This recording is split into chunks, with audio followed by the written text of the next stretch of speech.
Prohibition America. His mother died in gang violence. His father was a gangster. And we're not talking sagging your pants, listening to rap music, tattoo-piercing type of gangster. We're talking of real gangster. A dangerous gangster. But he was one of the richest and most powerful people in his city. And because of it, his little boy not only grows up with the loss of a mother, but also the absence of a father. He lives in a dangerous place full of dangerous people. But that little boy lived in America. And because he lived in America, he was able to pursue his dreams. He was able to work through it, and through his own hard work and dedication, he grew up to be Senator Carter Thompson. He grew up to represent his fellow Americans in the United States Senate. He grew up to live the American dream. But what about those who aren't so lucky?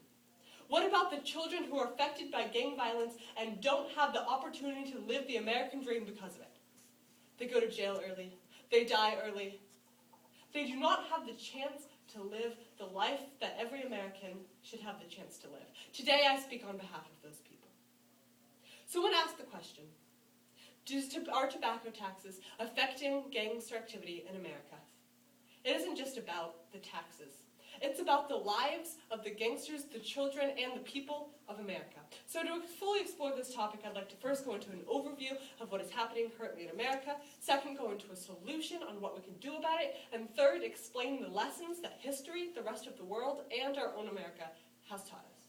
So back to my first point, just like to give a brief overview of the topic. We all know that the federal government desperately needs money. We're running out of money for education, for defense, for just about everything. We're $6 trillion down the hole, and we need solutions fast. And according to Congress, one of those solutions is adding a tax on cigarettes, on tobacco products. Now, it sounds like a great plan, and in a perfect world, it would be a wonderful plan. It would discourage people to smoke while still bringing in precious revenue for the federal government. But the reality is, it doesn't work that way. Now, instead of paying more for cigarettes, it goes underground. The business has been taken to civilians, and people, even in high school years, have started in making cigarettes and tobacco products to sell for lower prices with less taxes. This is very unfortunate, but it is the reality of today's world. Now, we can all point out problems. We can all say there's something wrong with this, there's something wrong with this, but the biggest question is what is the solution? And that is what I bring to you today. Now, my solution to this problem, a lot of people wouldn't believe in it. You see, I think that we have a regulation problem. We have a taxation problem, and that problem cannot be solved with just cigarettes alone. You see, if we lower the tax on cigarettes, then we lower the income of the federal government, which is why I proposed this plan. We need to legalize marijuana. We can lower taxes on cigarettes and impose a little tax on marijuana as well, and the money combined will make up for the money lost in the lowering of the cigarette tax. Now, I'm not advocating for marijuana. I think it's harmful. I think it's harmful for our health and for our children, but the reality is we live in a marijuana prohibition today. It has gone underground. It has reached all corners of the world, and we are not able to regulate it because of it.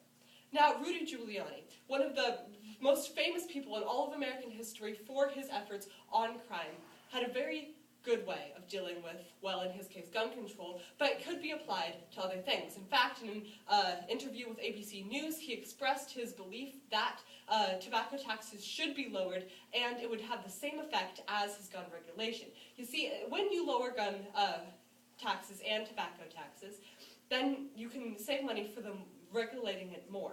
Now, instead of wasting your time on how much funding you put into it, you can spend better your time and how to regulate it. Now, because he was able to regulate what already exists and the problem wasn't going underground, he was able to create a huge change in his city. In fact, the New York Times detailed that Rudy Giuliani managed to bring crime down than any other mayor in American history. Now, this is a huge deal, and we also need to apply it to tobacco.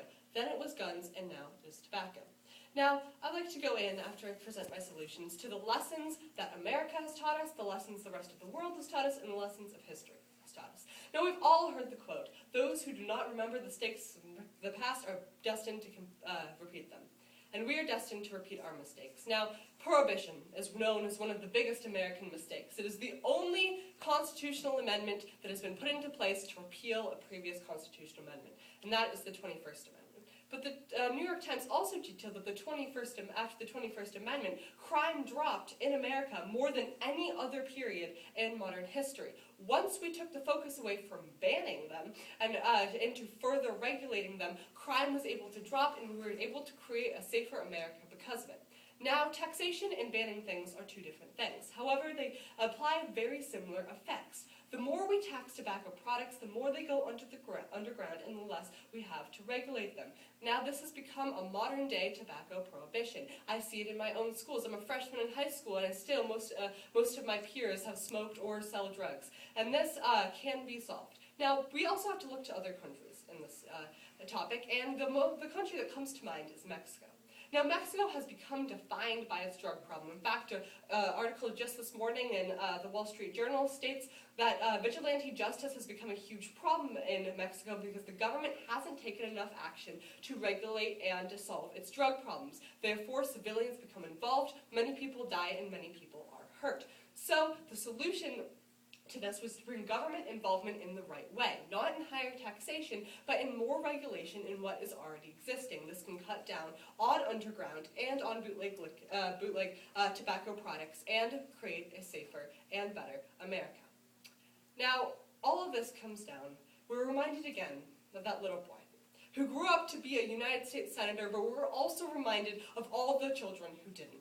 We're reminded of my own high school, where tobacco products and marijuana products have become a huge problem, because government, instead of further regulating them, has further taxing them, which increases the underground draw. Now, I know Congress has a lot on its plate. I know it has war, I know it has economy, I know it has gun control and a lot of big issues, and in the grand scheme of things, this doesn't seem that important. But I urge you, and I urge our Congress, to take a look into further bettering our future by further regulating the taxes on tobacco.